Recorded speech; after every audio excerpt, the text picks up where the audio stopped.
ನಿನ್ನೆ RCB finals ಗೆದ್ದಾಗಲೇ ದೇಶದಲ್ಲಿ ಸಂಭ್ರಮಾಚರಣೆ ಆಯಿತು. ರಾಜ್ಯದಲ್ಲೂ ಕೂಡ ಲಕ್ಷೋಪಲಕ್ಷ ಸಂಖ್ಯೆಯಲ್ಲಿ ಸಂಭ್ರಮವನ್ನು ಆಚರಣೆ ಮಾಡಿದ್ದಾರೆ.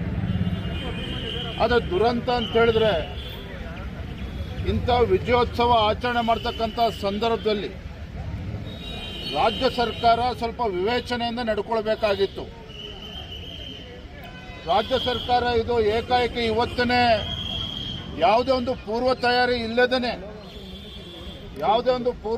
ಇಲ್ಲದೇನೆ ಇವತ್ತು ಸಂಭ್ರಮಾಚರಣೆ ಆಯೋಜನೆ ಮಾಡಬೇಕಾಗಿತ್ತ ಅಂತೇಳಿ ಒಂದು ಕ್ಷಣ ಯೋಚನೆ ಮಾಡಬೇಕಾಗಿತ್ತು.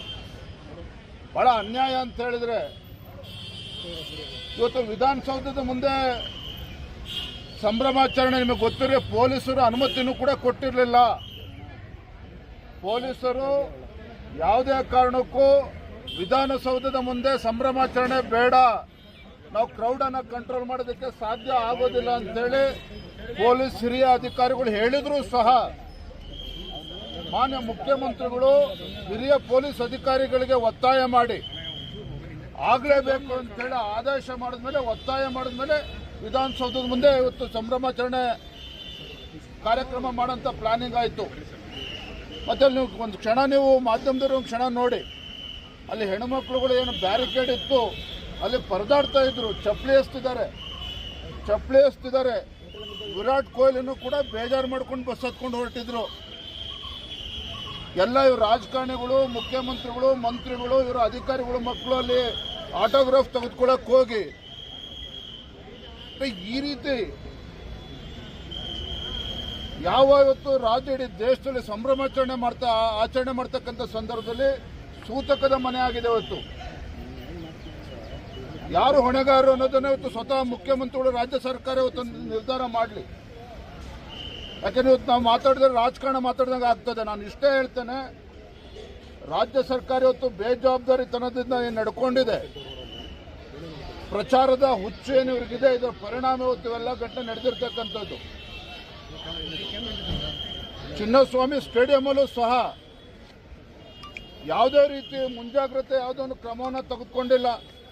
ಪಾಪ ನಾನು ಒಳಗಡೆ ಆ ಹೆಣ್ಮಕ್ಳನ್ನು ಮಾತನಾಡಿಸ್ತಾ ಇದ್ದೆ, ಕೆಳಗೆ ಬಿದ್ದರೂ ಸಹ ಅಲ್ಲಿ ಯಾರು ಅವ್ರು ಎತ್ತೋರು ಕೂಡ ಯಾರೂ ಗೊತ್ತಿಲ್ಲ, ಯಾರು ವಾಲಂಟಿಯರ್ಸ್ ಇಲ್ಲ, ಪೊಲೀಸ್ ವ್ಯವಸ್ಥೆ ಇಲ್ಲ, ಆಂಬ್ಯುಲೆನ್ಸ್ ವ್ಯವಸ್ಥೆ ಇಲ್ಲ.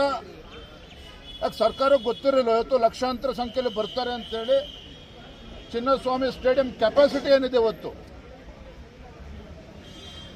ನಾನು ಇವತ್ತು ರಾಜ್ಯ ಸರ್ಕಾರಕ್ಕೆ ಆಗ್ರಹ ಮಾಡ್ತೇನೆ, ಇದು ಜುಡಿಷಿಯಲ್ ಎನ್ಕ್ವೈರಿ ಆಗಲೇಬೇಕು.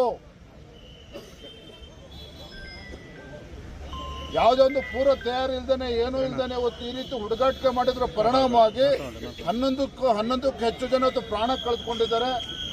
ಇನ್ನೂ ಎಷ್ಟು ಸಾವುಗಳಾಗ್ತದೋ ಗೊತ್ತಿಲ್ಲ. ನೂರಾರು ಜನ ಆಸ್ಪತ್ರೆ ಸೇರಿದ್ದಾರೆ. ಇವತ್ತು ಇದು ರಾಜ್ಯ ಸರ್ಕಾರ ಹೊಣೆನ ಹೊರಬೇಕಾಗ್ತದೆ. ಯಾರು ಜವಾಬ್ದಾರಿ ಹೊರಬೇಕು ಅನ್ನೋದನ್ನ ಸರ್ಕಾರ ತೀರ್ಮಾನ ಮಾಡಿ.